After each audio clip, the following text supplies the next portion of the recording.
On behalf of Carolyn and her family, thank you all for joining us this celebration of an amazing life. As weird as it sounds, I've kind of been looking forward to this all week. You're going to hear today from individuals representing the varied facets and passions in her life, sharing their unique experiences with Carolyn. Our hope is that even if you didn't know Carolyn but have just wandered into this beautiful building hoping to be exposed to COVID, you will still have a solid understanding and appreciation of of a special human being that she was. Thank you again for being here.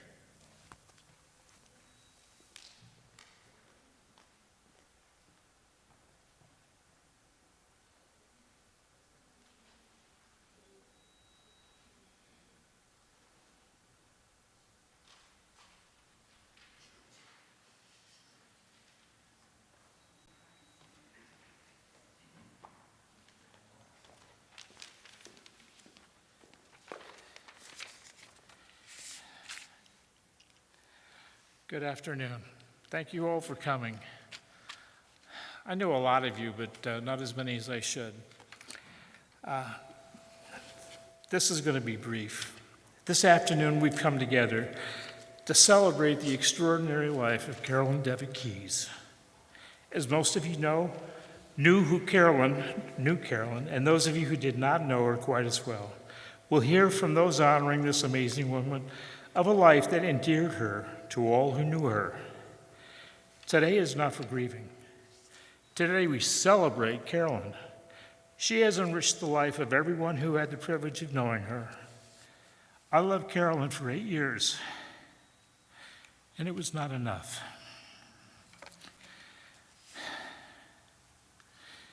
Allow me to read a promise from 1 Thessalonians 4. My friends, I want you to know what will happen to all believers who have died, so you will not grieve like people who have no hope. Since we believe that Jesus died and was raised to life again, we believe that when God returns, he will bring with him all believers who have died. And I believe Carolyn will be in that number.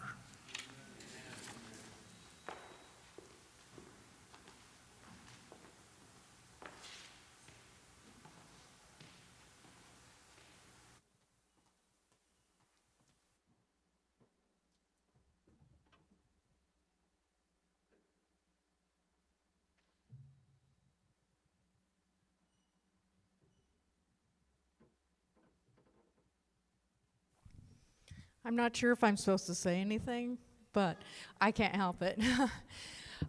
We just loved Carolyn, and I recently found a song that I know that she loved nature, loved exploring new places, and most of all, she loved God, because you could tell it on her face, and always smiling, and always happy, no matter what. And so I think this song, I hear Carolyn sing these words.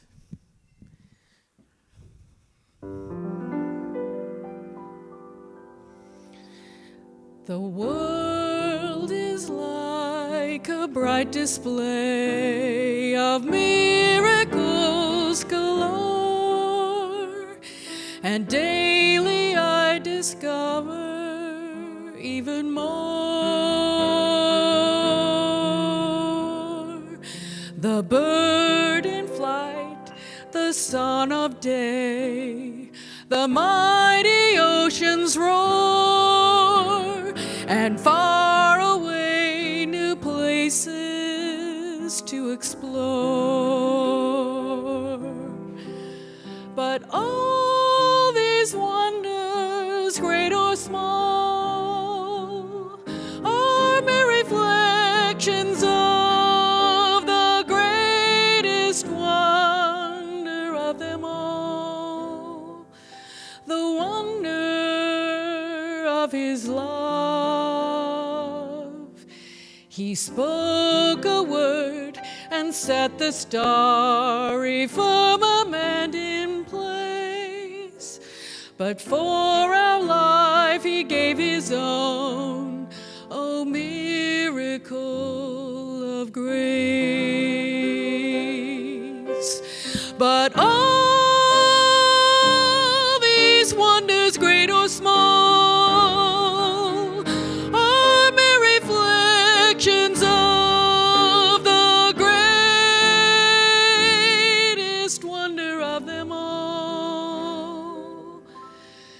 It's the wonder of his love. He spoke a word and set the starry firmament in place. But for my life he gave his own. Oh, miracle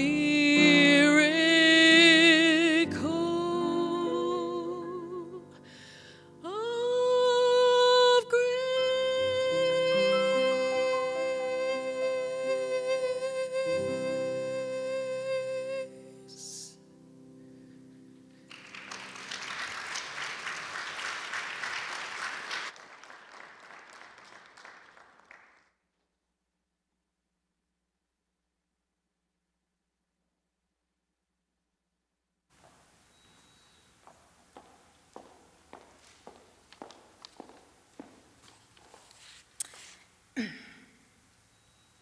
I recently read that when you're a kid, you don't realize you're watching your parents grow up too. I had the opportunity of watching Carolyn grow up for nearly, we're just gonna say a long time. It's good to take the time to remember that Mom lived a lot of life before she became a mother. Carolyn was born in Colfax, Washington. She loved being the older sister to Larry, who in exchange mostly tormented her as young brothers do. Right? In one classic example, he hid under her bed one night, and when he knew she was asleep, he reached up and grabbed her ankle. As a result, she never slept in a room that didn't have a locked door.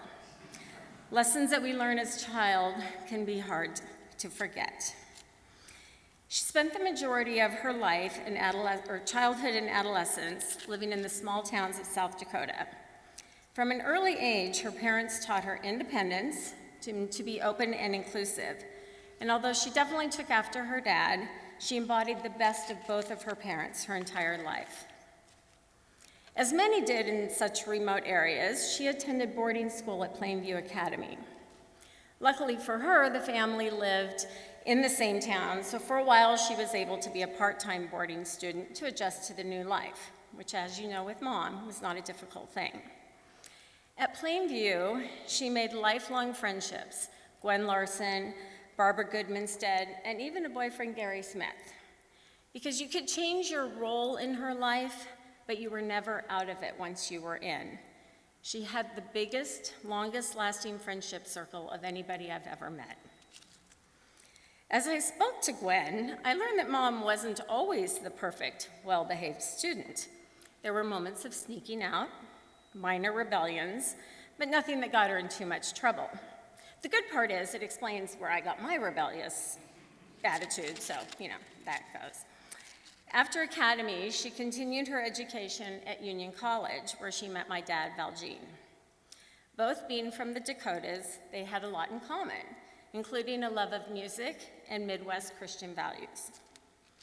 During college, she was in a severe car accident and badly broke her wrist, which made her drop out of her secretarial studies.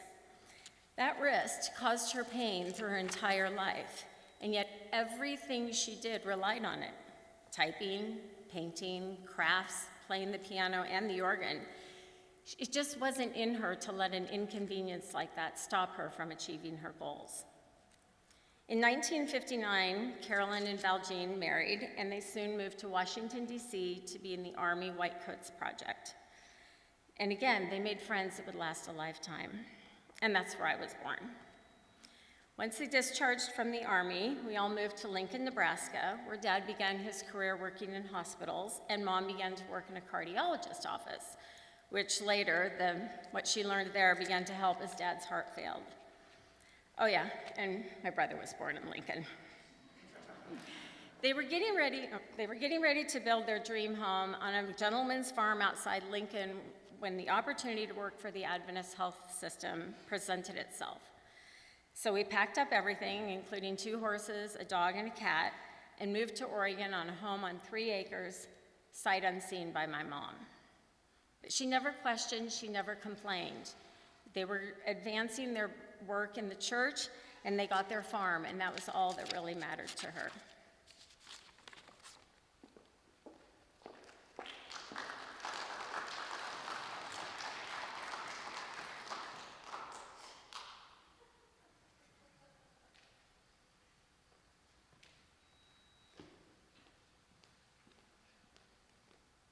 The fairness doctrine would indicate that if you clapped for my sister, you must clap for me as well. After, in 1971, as the incredible, majestic natural scenery of Nebraska started to become overwhelming, Oregon was a welcome place for Mom and Dad to settle down and raise a family. While living in Boring, Oregon, Mom started a medical transcription business where she transcribed dictation at night, then delivered the completed notes to the doctor's offices the next morning.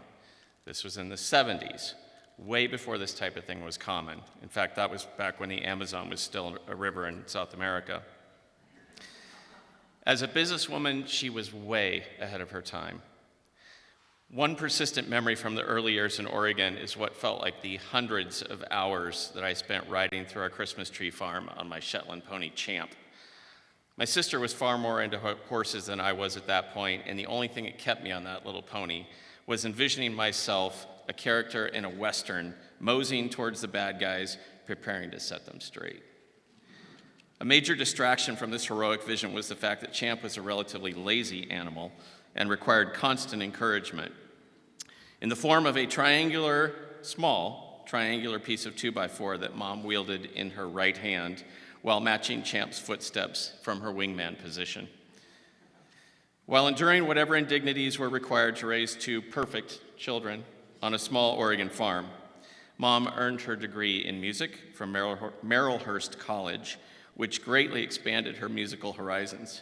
She even, believe it or not, bought tickets for both me and her to attend the Rush Grace Under Pressure tour in 1984 at the Portland Memorial Coliseum. I am pretty sure that I was the only kid there that night whose wingman was his mom. In fact, I'm pretty sure she may have been the only woman in the building that night. It was a Rush concert after all. A talented pianist and organist, Mom played in a gospel quartet based in Boring, Oregon for 20 years. Now, the church was based out of Hoodview Church, and many of you know that quartet as the Sojourners. But that name only came after our parents joined them.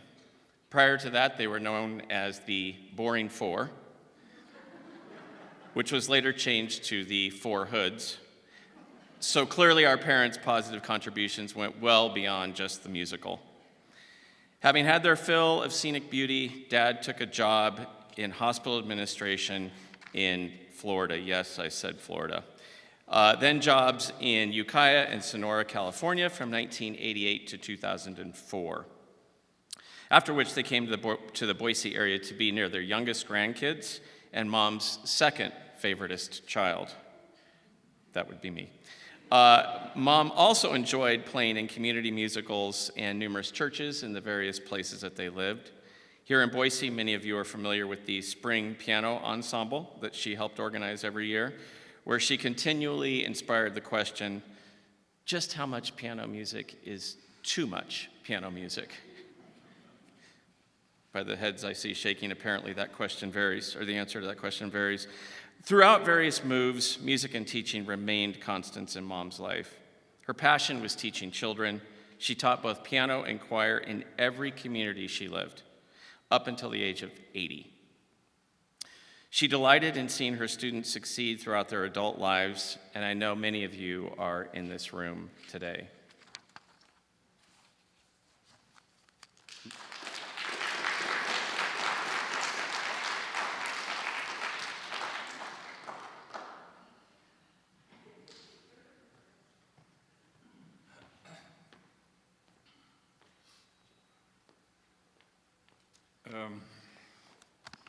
I was told, actually, to keep this short, Mike.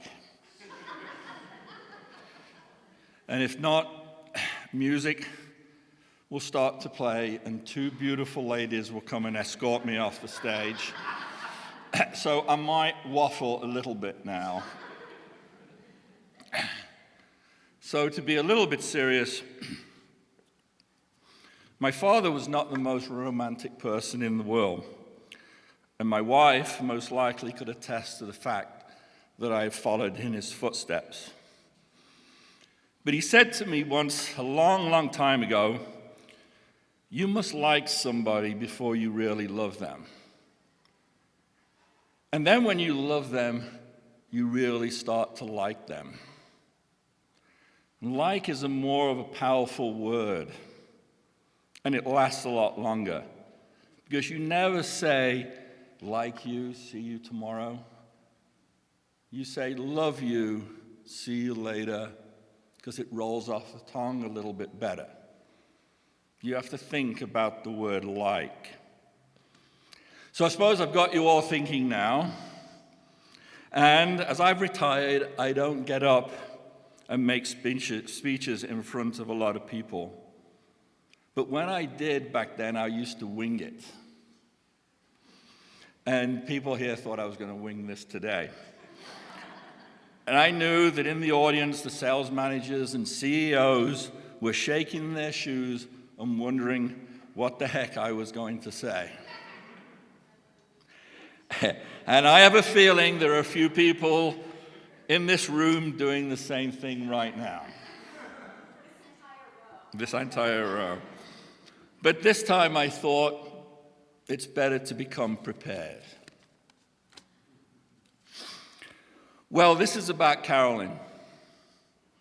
And as we know, not many people can say a bad thing about her.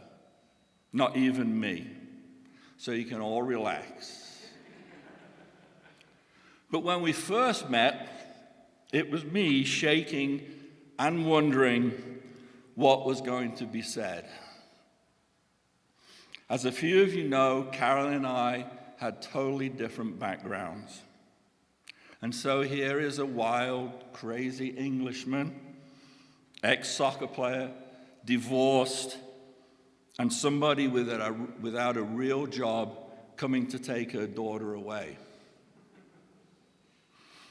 And I'm thinking words could be said that we would all later regret. But it never happened. It was quite the opposite. And after a while, I'll always remember Carolyn one day pulling me aside and saying to me, "I like you, Tony Betts." But I have a feeling Carolyn liked everybody. But it was how she said it to me. And Carolyn and Val, of course, they must have liked me because they bought me cases of wine. They picked up a few of my martini bar tabs. Even though I had to pay for Carolyn's martini on her birthdays. Yes, don't go into shock. Carolyn liked a martini. And I had the pleasure, though, being with her only a few weeks ago, sharing two together. Well, martini or not, we know Carolyn had a way of being a little bit dizzy. It took a while for her to get to a joke, and I would have to explain it to her. But when she got it, she would laugh, and she would laugh so hard, and we would all look skyward and go, "She is not with us." And I asked her many times, "Are you sure you're not blonde?" It's a joke, it's a joke. And she would laugh even harder. So when Sherry and I got married, I said to her, "I think you're going to be my best mother-in-law ever." And she said, "Really?" "Well, thank you." And I told her, "Believe me, it's not going to be too hard to beat the first one. So no worries, just go for it." And I don't think that sank in for a while. But I have to be really honest, she was the best, by miles. So thoughtful and kind, always smiling, never missed a birthday, like some of the other Devitt family. And I just loved her birthday cards because they'd always say, to my best son-in-law, or to my favorite son-in-law. And I would say, Carolyn, crikey, I'm the only one, so I've got to be the best.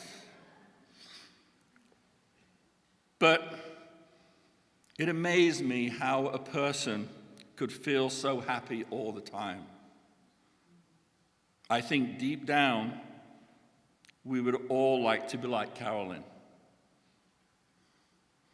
Anyway, there always should be a message here, and I believe Carolyn passed it on to me without really knowing until recently. So one day, not so long ago, I said to Carolyn, and this was far too late, of course, you know what? I like you, Carolyn Devitt. And now I feel to this day, I never say it enough or said it enough to the people I like and love. So we should all look back and realize from being around Carolyn, you should say nice things a lot more.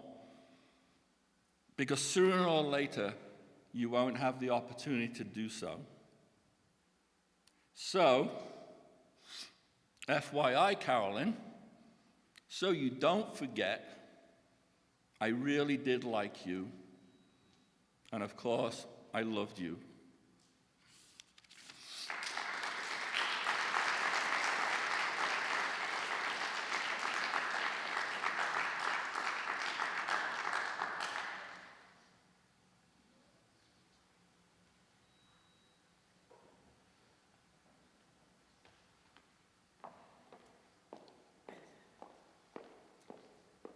That's a tough act to follow. So when Dad's job moved them to Florida, Mom's first and foremost concern was being able to stay in her young grandson's life. Every summer until they moved to Idaho, arrangements were made for her to have at least one grandchild for several weeks during summer break.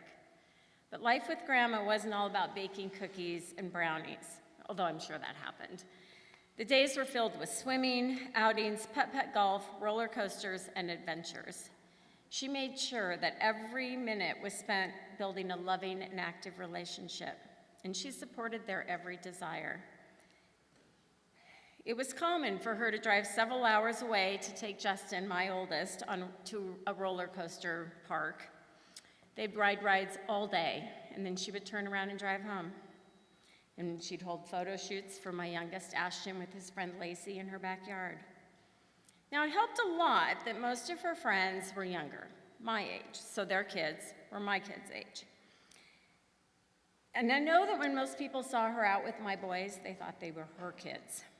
And that can be embarrassing when you're the mother, but she never acted or looked her age. I later learned to appreciate that inner youth and vitality with the hope that someday I would have the same.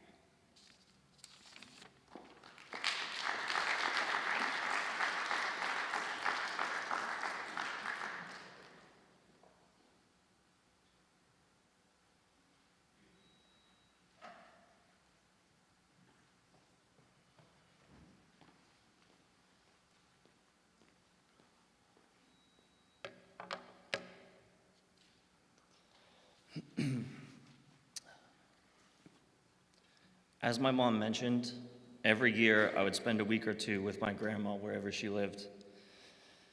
I've been thinking about those extended stays a lot over the last month, and I've realized that the impact that those vacations had on me as I got older. Early on, they consisted of playdates with friends and accompanying her to school, where she would have me go class to class and pull students for their piano lessons. Those days of sitting and listening to students playing and my grandma instructing eventually led to me becoming interested in learning piano. As I got older, the time spent with my grandma became centered around learning how to play. It was the one time a year I could practice back then, and I was motivated to learn, and she never pressured me to practice. When I wanted a lesson, all I had to do was ask, and if I ever got frustrated when making mistakes, she knew when to let me take a break and when to motivate me to keep trying. This was her superpower, never pressuring us to do anything. If we wanted to play, we could play. If we wanted to do something else, we could do something else. When she moved to Boise, we traded the long summer vacation, California summer vacations, for winter weekend snowboarding trips here in Boise. I even learned how to snowboard here at Bogus, and years later, even tried my hand at skiing. She was always supportive and did anything and everything she could to support whatever my passion was at the time. In college, when I was studying biology, I used to think I was following in the footsteps of my grandpa by going into medicine. When that passion faded after school ended and I found coaching youth soccer becoming my full-time job and my true calling, I thought I was finding my own path. As I've thought of those vacations, those days watching my grandma teach piano, and the lessons I took from her, I realized that it was her teaching that has brought me to where I am today. The lessons that I learned, I didn't even realize I was learning. About being supportive of your pupils, knowing how and when to motivate, and overall just being supportive in a positive way. Those are the ones that stuck with me the most, and those are the lessons I take and apply to my coaching today. As I thought about what I wanted to say today, I realized that maybe it was my grandma's footsteps I've been following all along.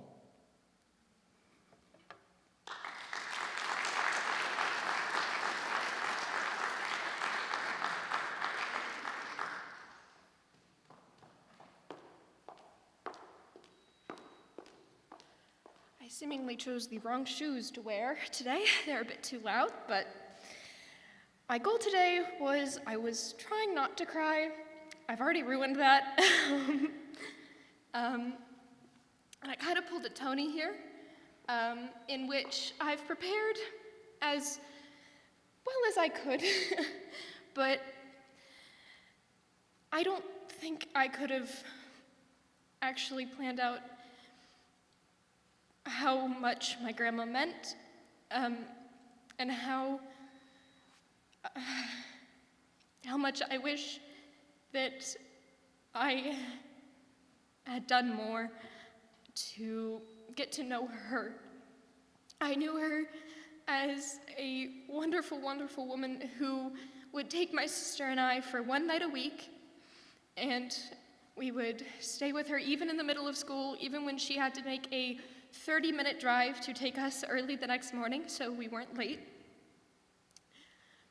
She did it without any complaints, with a smile. She just wanted to spend time with us. She didn't care what we were doing, whether it was going to a museum, going to a movie. She just wanted to be with us. And I'm realizing, as we're putting all this together, how little I actually knew and how much more I wish that I had known at the time so that we could talk. She's a lot more similar to myself than I had originally known, and we had a lot more interests in common that I wish we had gotten time to explore. But I will always remember her for her craft room and her homemade cards. And I'll remember her for the piano lessons she used to give us just in the building right over there. I remember running around in the field, playing on the playground, playing in the building. And I will always cherish that building for those memories that I was given. She was absolutely phenomenal, and I'm so fortunate that she was able to move here to spend my life with me. And I wish that I could have taken her with me to travel and to explore. I know how much she would love to travel places, and I wish that I had gotten to experience them with her, but I know that I'll take her with me wherever I go.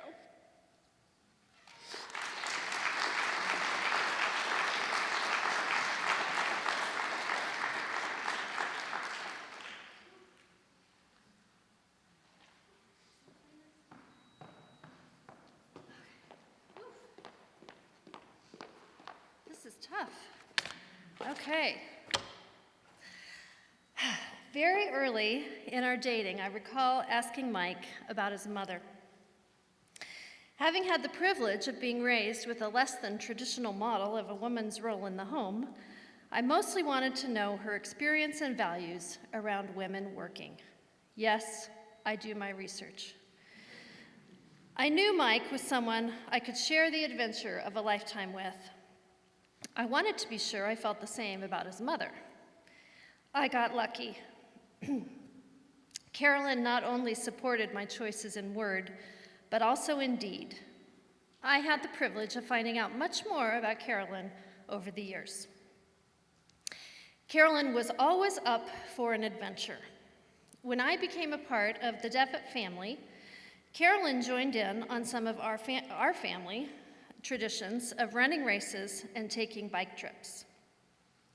Exercise had already been an integral part of her life, mostly jazzercise with her friend Janet, or running through her Christmas tree farm to fit in a little exercise so she didn't get fat. Together, we enjoyed running races in Northern California when they lived in Ukiah, and several times were on a family and friends team for Hood to Coast, where she never came into an exchange without a smile on her face and blood somewhere on her body from having fallen at least once per leg. And I mean her right leg and her left leg. Since moving to Boise, she became a regular on the awards podium at the race to Roby Creek, winning her age group many times. She always said that her secret to success at Roby was not getting faster, but merely outliving her competition. Clearly a very wise observation and good strategy. We took trips biking the Northern and Southern California coast, Colorado and Canadian Rockies, Glacier and Yellowstone National Parks, including the hideous 12% grade out of Jackson. You know the one. We had 2 unforgettable weeks biking in the south of France, where she famously broke a couple of ribs while stealthily stealing grapes off of a vine in a Chateau Neuf de Pape vineyard. Growing up, the Adventist Church always told her that one day the Catholics would get her. She should have known. You have no doubt heard of the annual family and friends grueling one-day trek from rim to rim in the Grand Canyon. This was a 26-year tradition of 24 miles, 7,000 feet down, 8,000 feet up the other side, that she did until the age of 78. We will hear more about our wacky Grand Canyon family in a moment. Carolyn traveled with friends to Europe on Oregon tours and a river cruise. Among her favorite adventures were the 2 trips she took to Nepal in the 1990s to build a school and an additional trek in the Himalayas a few years later. The successful completion of these arduous trips always came as a pleasant surprise to her family members, as her sense of adventure was always greater than her sense of direction. She is one of the few people in the world to actually get lost while walking along the Seine in Paris, twice. Carolyn loved kids. When we had kids and Carolyn moved to Boise to be more a part of their lives, she became one of my biggest supporters as a parent. Mike and I are so grateful to have had our children's grandparents to help us raise our kids. Not only do kids benefit, but so do we as parents. To be buoyed by the wisdom and strength of our own parents as well as the arms to hold, the car seats to pick up, the time to run errands, is invaluable. In those young kid years, Carolyn and I both treasured the time she kept the kids. I would drive them out to Beavis, where she was teaching choir and piano, right across the parking lot, as Isabel said, and she would keep them until Mike or I arranged pickup the next day after work.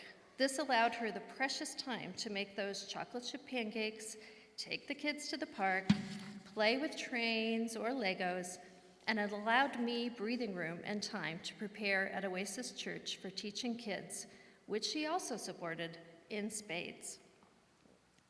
Carolyn was always willing. Along with loving children, she also loved telling a good story. Besides teaching music for work, she taught kids at Oasis Church for 16 long years. Do the math. This included volunteering all through her 70s, when most people feel like they've already done their time. Only the passionate continue this kind of work. She loved any child God sent into her life, especially the part about sharing God's all-encompassing love for them. And boy, did children love her. She could never get enough of the Miss Carolyn hallway requests to listen to something they had to share. And she always had time for stoop down, tight, longer than seems comfortable with anyone but a child, thank you hugs from a grateful, loving little person. Her energy was contagious, but her willingness to help was my savior. She had a way of encouraging and supporting so that others could take off and fly. She was the kind of person who waves their arms around a lot to get a fawn to safely rejoin her mother, or the way one gets geese to fly off to poop somewhere else. She was the eternal optimist. Since knowing she had metastasis of her cancer, she has taken on making succulent fairy gardens, stamping, and painting. We even found a soap-making kit the other day while cleaning out cupboards and a half-painted snowman that she was preparing for next Christmas. Whatever tasks she was involved in, from teaching choir and voice lessons, to giving piano lessons, to directing a cantata at her place of worship, to coordinating trips or running races, Carolyn spread her boundless energy and passion for life to all she encountered. She ran across that finish line with arms held high.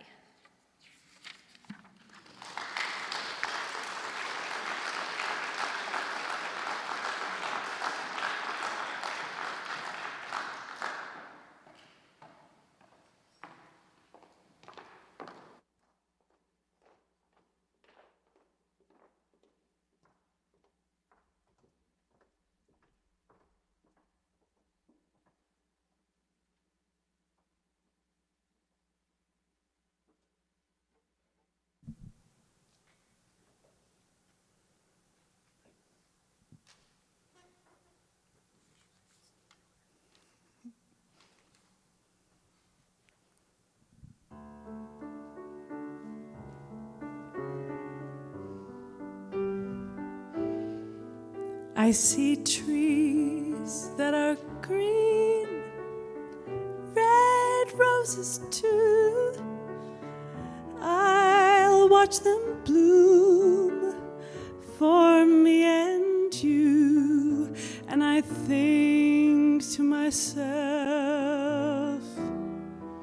what a wonderful world.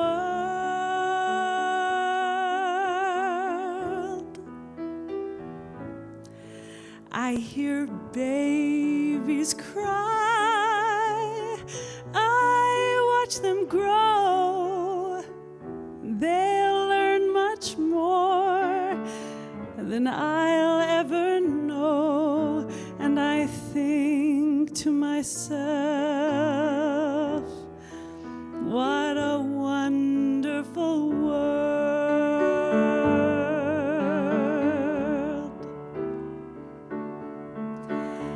The colors of the rainbow, so pretty in the sky, are also faces of people passing by.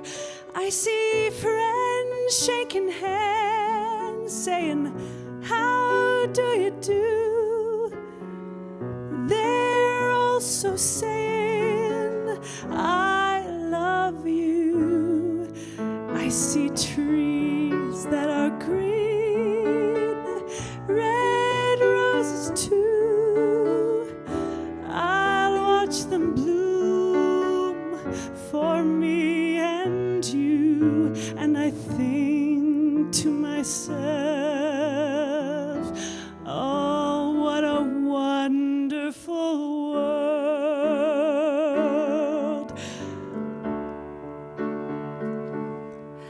I hear babies cry, and I'll watch them grow. They'll learn much more than I'll ever know. And I think to myself, what a wonderful world.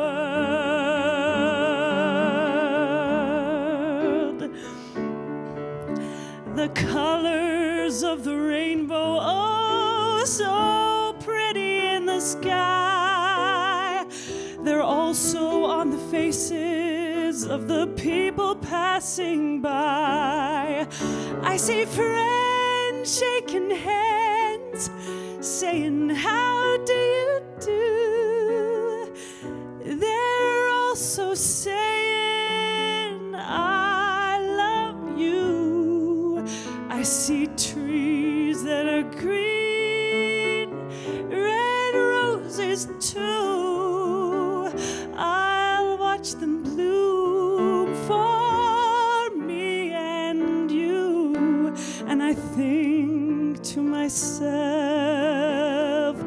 oh, what a wonderful world.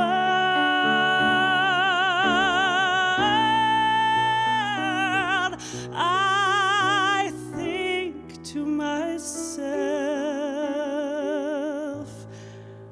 what a wonderful world.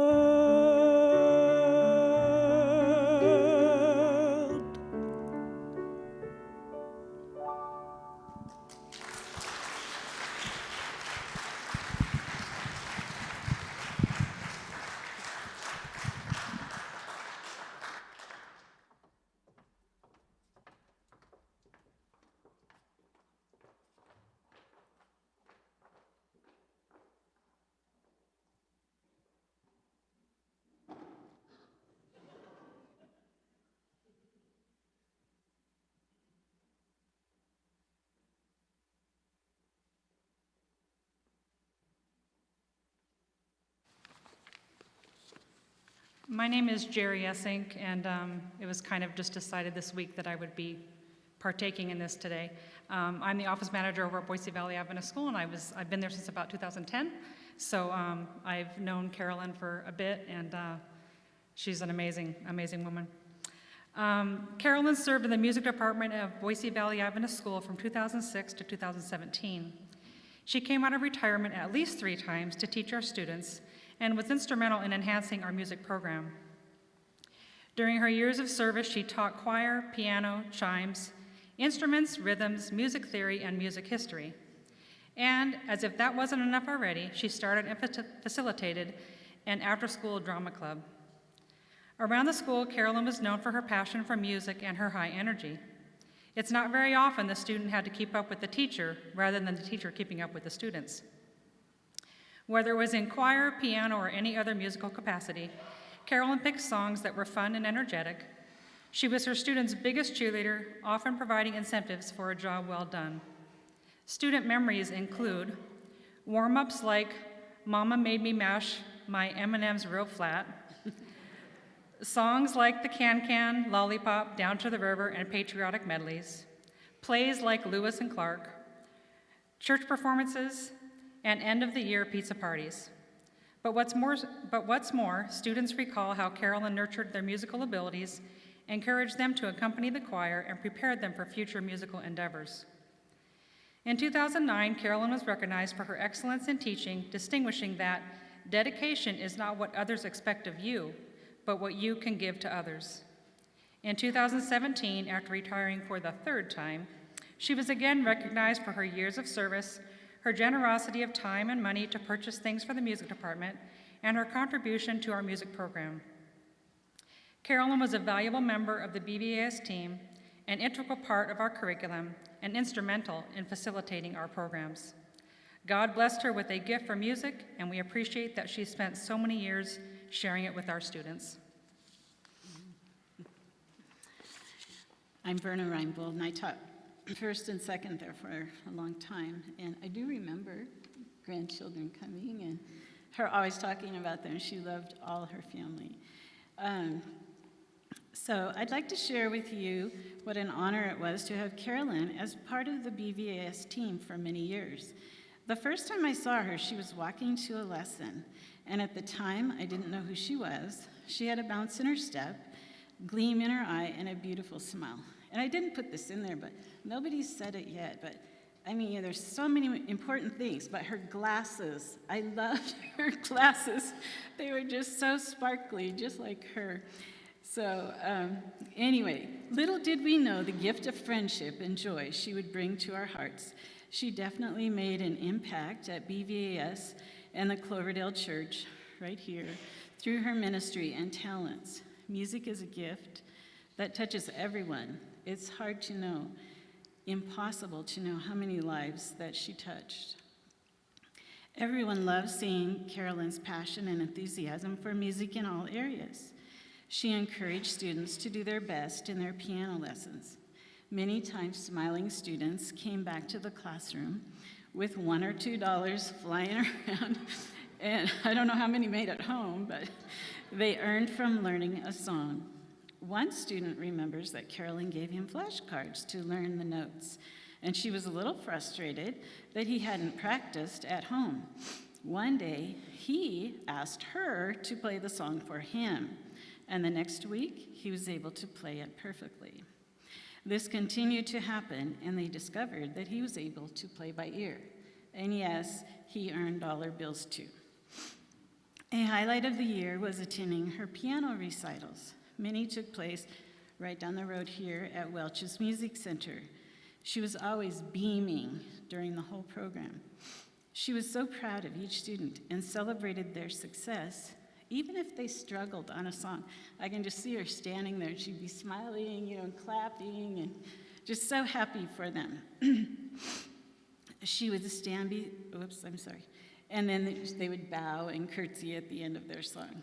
The room was always packed with students and families from BVAS, and we had several from the community too.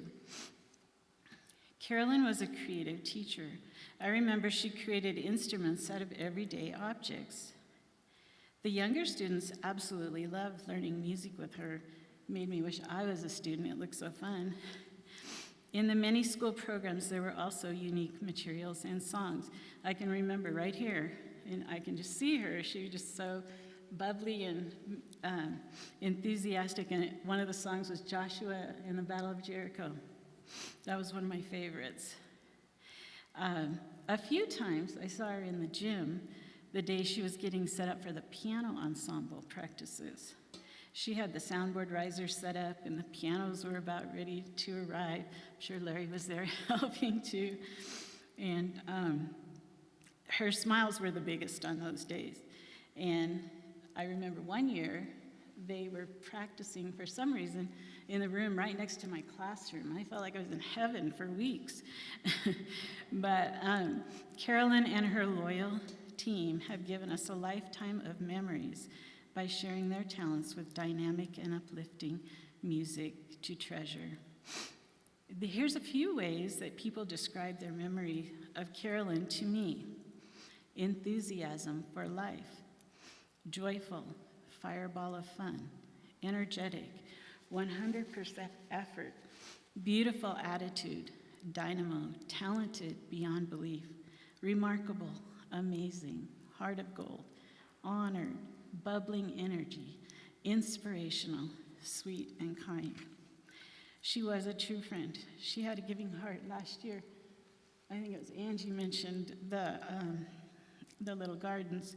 She dropped one off, a succulent garden in my classroom to surprise me. I think I was on a field trip that day, and Jerry told me. The last 5 years, we've lived a few blocks apart and had the opportunity to spend more time together. Thankfully, I was able to visit her early in April. When I was leaving, she told me she had nothing to complain about. That was after she told me she'd have chemo the rest of her life. Then she started counting her blessings. Her attitude was amazing.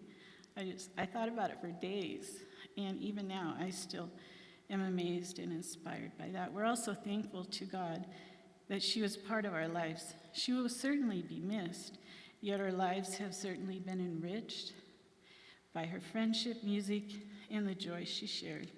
And I just would like to thank you all for your courage in sharing and helping us know her better and inviting us to share.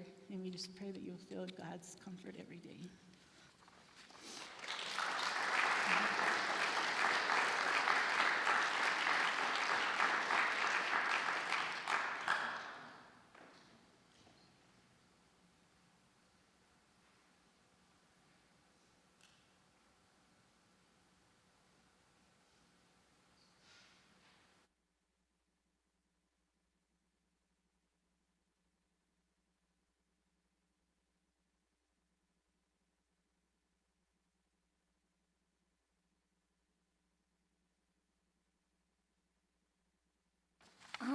I am not Sharon. I am actually speaking for Reed today. Unfortunately, Dustin and Reed were not able to make it here today. My name is Abby, and I am one of Carolyn's Canyon Crew members. I am also one of, as some of you guys have mentioned, one of her piano students for, probably 12 years of my life. I have known her since my entire life, the day I was born, and I'm super close friends with all of the Devitt family. Unfortunately, the rest of my family was not able to make it today, so they wanted me to just come up here and express my love for Carolyn and our family's love for Carolyn. But Reed and Dustin wanted me to read this letter to you. And they say, "It is with great sadness that I can't appear in person to give my respects and read these words. I met Carolyn attending her family's annual Grand Canyon reunion. We had never met before, but she instantly made me feel welcomed. I returned many years, often bringing friends. Every year she welcomed each new hiker and made them feel like part of her family. She inspired me on the trail. I loved hearing her yell out, 'Drink!' to keep us hydrated and keep our energy up. The way she'd keep a steady, constant pace, and more often than not, beat me out of the canyon. Something about a tortoise and a hare, I think. Every year she took the time to remind me that I was family to her. That sentiment is the same for me, and that goes for everyone in the Grand Canyon Crew. I am thankful for her friendship, her endless giving spirit, her amazing strength and determination, and her beautiful heart. She will always be an inspiration for me and part of my family." And I think all of us can say the same, that we are part of her family. I think in the last couple of months, I personally have come to realize that Carolyn was much like a family figure to me. She always welcomed me into their home.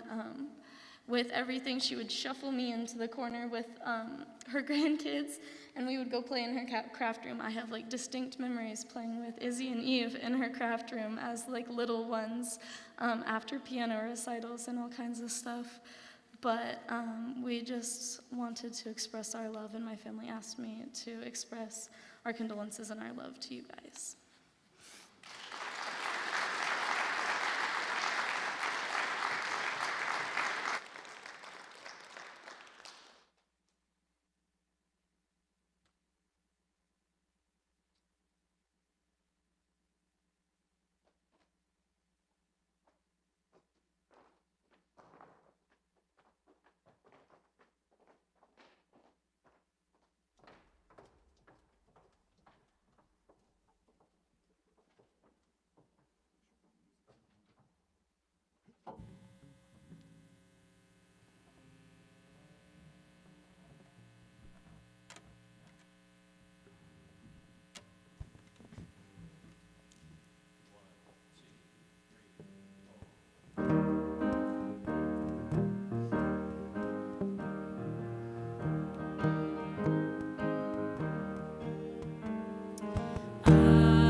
Jesus, keep me from all wrong.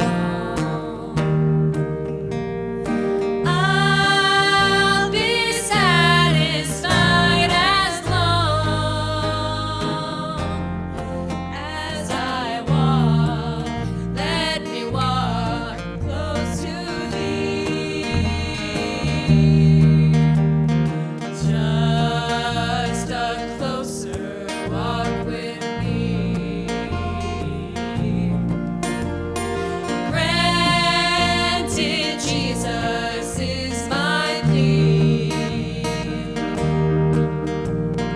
Daily walking close to thee. Let it be, dear Lord, let it be. When my feeble life is o'er, time for me will be no more. Guide me gently, safely o'er to thy kingdom shore, to thy shore. Just a closer walk with thee. Granted, Jesus is my plea. Daily walking close to thee. Let it be, dear Lord, let it be.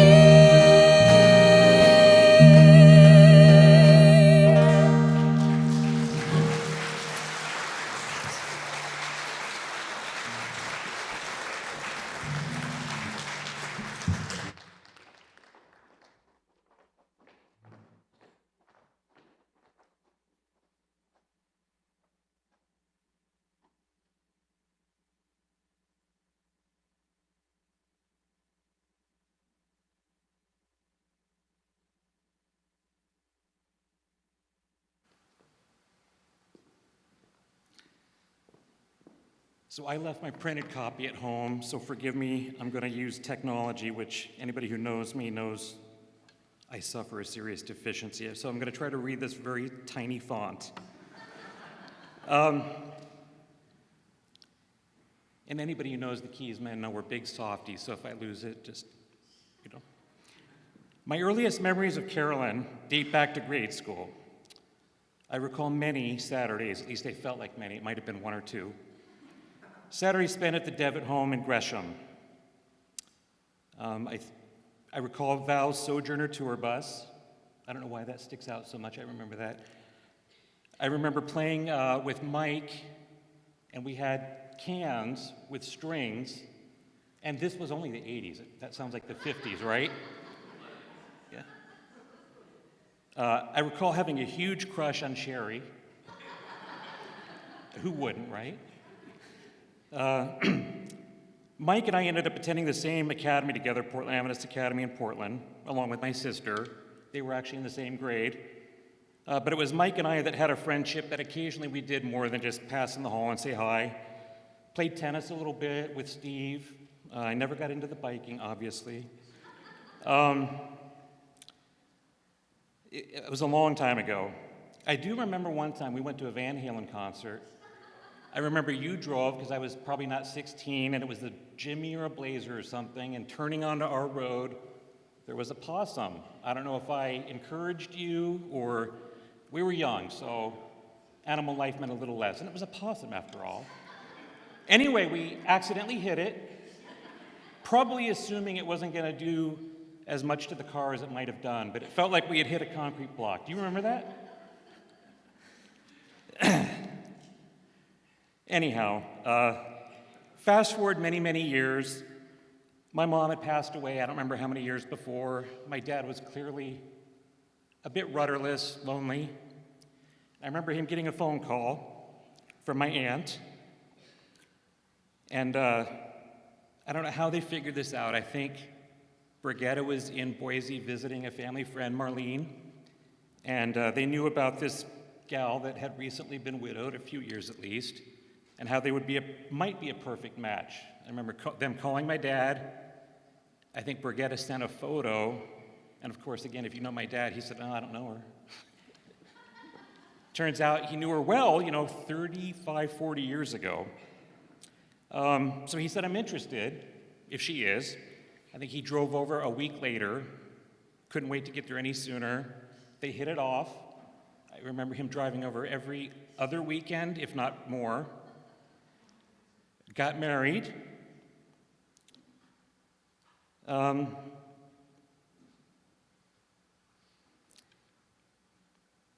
Sorry, I just lost it.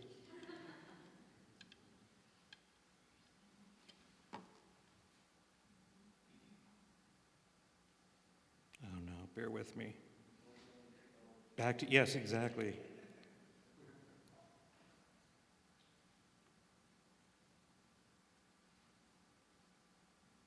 I could wing it, but I want some direction.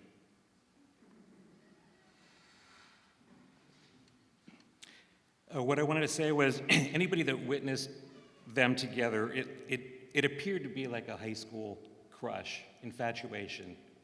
I mean, it was almost ridiculous. At that age, right? Because certainly my marriage doesn't look that way. Should, but it doesn't. Always holding hands, always cuddling, always together. Just extremely affectionate, kind, and affirming of one another.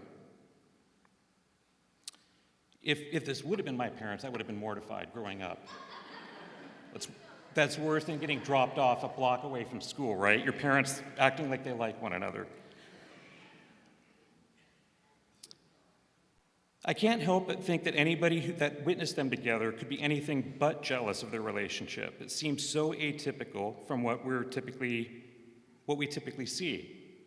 However, it shouldn't be atypical. It should be typical. We should all have that kind of a relationship. That's how a marriage should be, still infatuated with one another. I'm just so grateful that you guys shared her with him.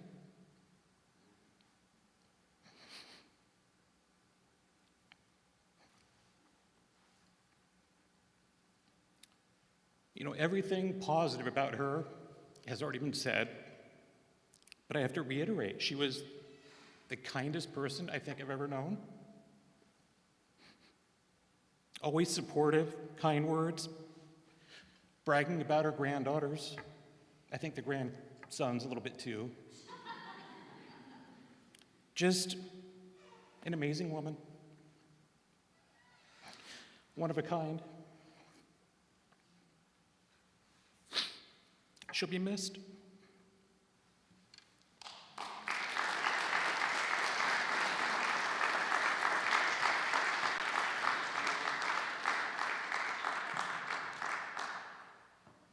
is me, isn't it? Yay! I owe Carolyn a debt of gratitude.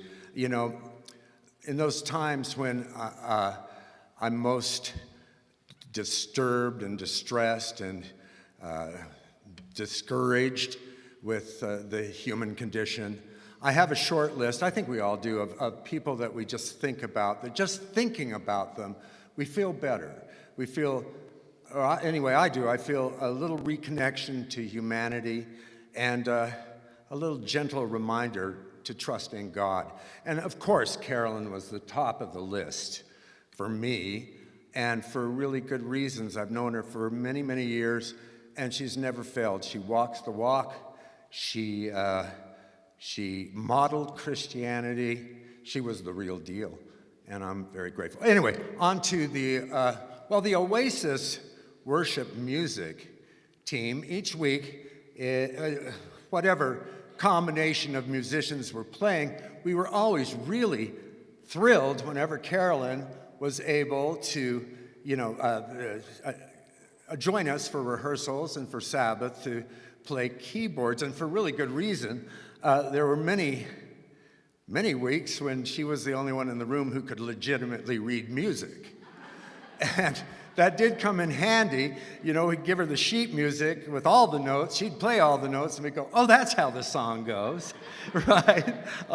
But, you know, whoever was leading that week, this always happens. You know, we just hand out these sheets that have the lyrics, and above certain words where the chord changes, it's the letter of the chord. A, B flat, D7, right? And hand that to Carolyn, and she stitches it together into a song, and off we go.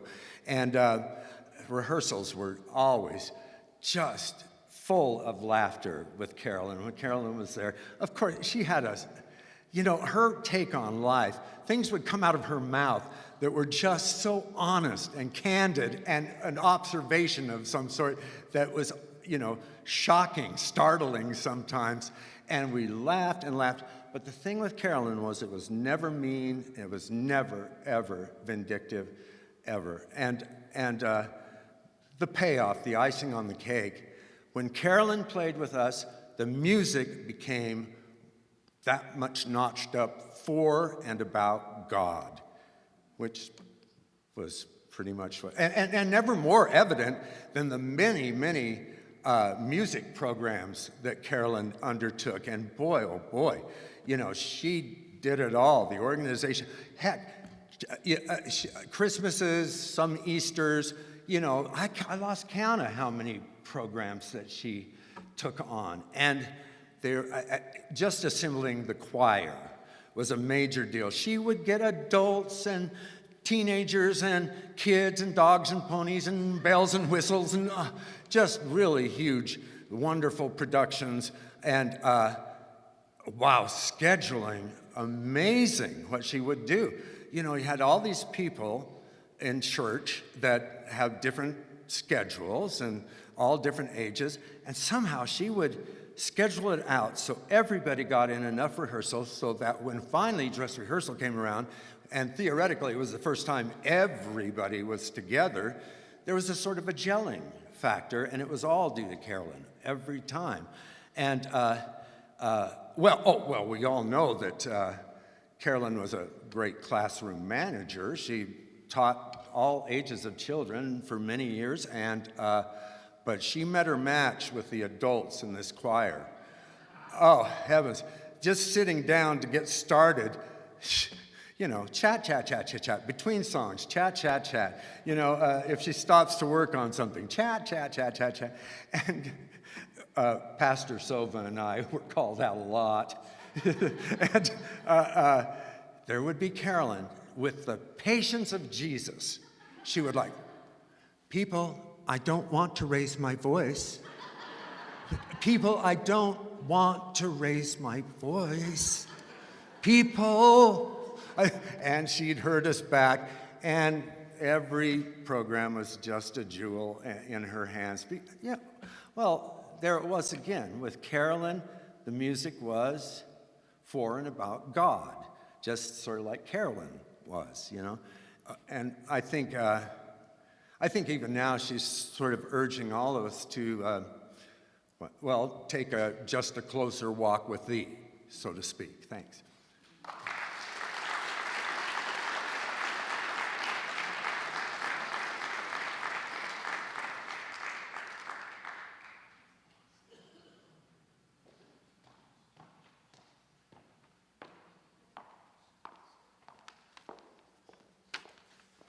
Stitch, as you were talking about the stories of her managing choirs and managing classrooms, a vision came to me about a scene that I would see week after week. So Carolyn's in her 70s, and she's teaching children's Sabbath school alone. She's in there all by herself. There's 10 children there, none of which speak English. And I would go in there just to help herd them a little bit. But Oasis was just blessed with just a lot of members of African refugee community that would come to our church. And so seriously, one little class, here's Carolyn trying to get them all seated and get them through a Sabbath school program, and nobody could understand, but it was a lot of fun. There was a lot of colors. There was a lot of things to do. And she had the patience to do that in her 70s. My, oh my, I couldn't do that today, I don't think. That was such a challenge. But you know what, Shauna and I have often talked about Carolyn, and especially in the context of her grandkids. Seriously, we're now, for the first time, grandparents, and she was such a role model for us. She always wanted to be in the lives of her grandkids, so that was just what an inspiration for us, too, to be able to go in there. Now, over the last few years, we've all participated in a group that gets together every couple of weeks called the Breakfast Club. And the Breakfast Club is, you know, where we come together to do life, to praise God, to give each other support and love. And she was a part of that. And I'm going to read just some of the comments from the members of the Breakfast Club this morning. Carolyn was a breath of fresh air. She exemplified the genuine nature of the Holy Spirit, not through lip service and religious rituals, but by loving God with all her heart, loving others as herself. I eagerly look forward to seeing her again in eternity, in a better world, in a better life. Another one, Carolyn was one of the strongest people I know, mentally, spiritually, physically. The love of Jesus shined through Carolyn's eyes. Carolyn's faith led her to extend God's presence and love to everyone she met. She accepted and included everyone. She made sure no one was left out. She shared her table, her time, her life, and with whoever was fortunate enough to cross her path. I was recently posed with the question regarding who I knew that finished strong, and I immediately thought of Carolyn Devitt. I have always admired her commitment to her faith and her family. She lived her life to the fullest, to the very end, and was an example of aging gracefully. Carolyn, your kindness, love, and laughter will be missed. Carolyn and Larry are willing to grow in their understanding of the breadth of God's love to all, including refugees, the LGBTQ community, and those experiencing homelessness. Another comment, I always loved Carolyn's willingness to step out in our group discussions, which was the majority of the time spent with her. Whenever a question or thought was posed to the group or open air, she wasn't afraid to say her answer, to speak from the truth of her experience. It helped make those group discussions more engaging and worth being a part of. And she always listened. I could tell she didn't only listen to respond, but listen to really understand others' perspectives and ideas. She was bold in these and clearly other ways. I'm thankful I was able to spend time with her. Thank you.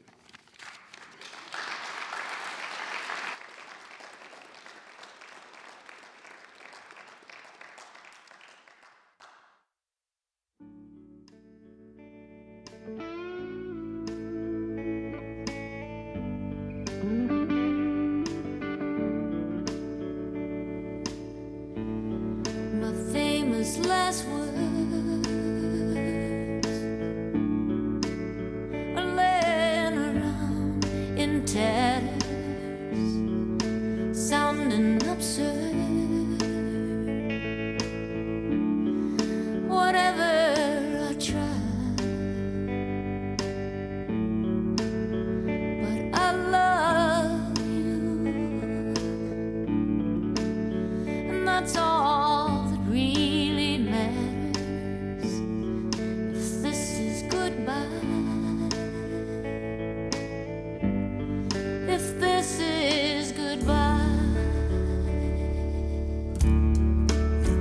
shining sun would light up the way before me. You were the one, made me feel I could fly, and I love you.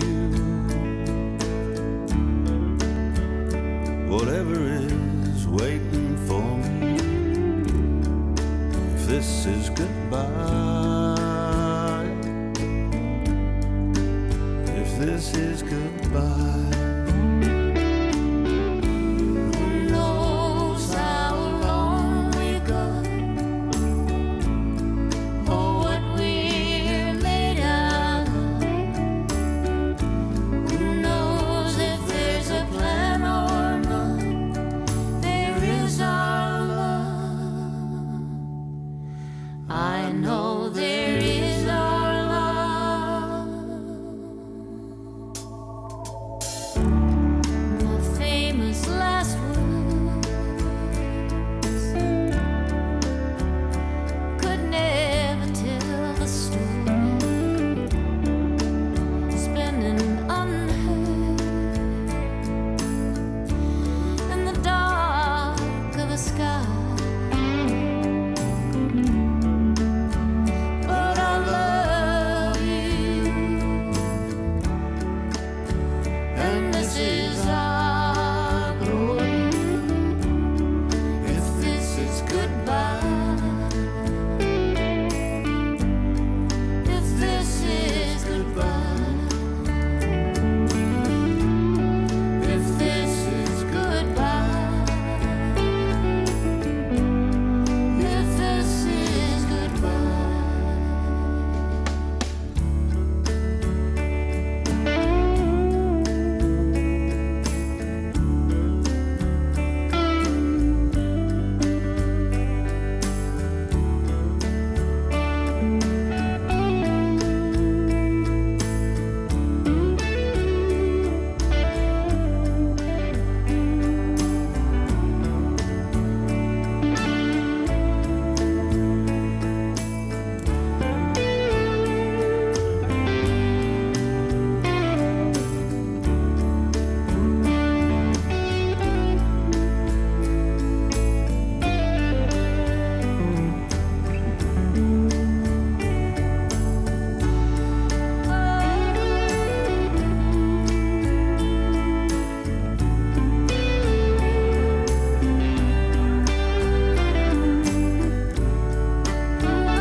I think I've officially seen that a million times. Still gets me. Once again, thank you for sharing this celebration of Carolyn's life with us. Seeing the faces of even a small sample of those whose lives she touched is a beautiful thing, and it will stay in our memories the rest of our lives. Thank you for that gift. You simply could not be in Mom's presence without a smile on your face. You just knew that she wanted you to succeed, no matter how little promise you displayed. This I know from personal trauma of years of piano and violin lessons, so take my word for it. For those taught by her, we ask that you show patience and grace to those you teach. To those inspired by her, We ask that you continue to live lives of inspiration, worthy of emulation by those around you. For those who loved her, we ask that only that you share love unconditionally, period. Thank you again. Let's bow our heads. Father, you are the giver of all gifts, and your greatest gift is love, and your second greatest gift is those who do love well. And Carolyn did love well. Thank you. Amen. There are refreshments in the lobby and outside, generously provided by the Cloverdale Church family, so thank you very much.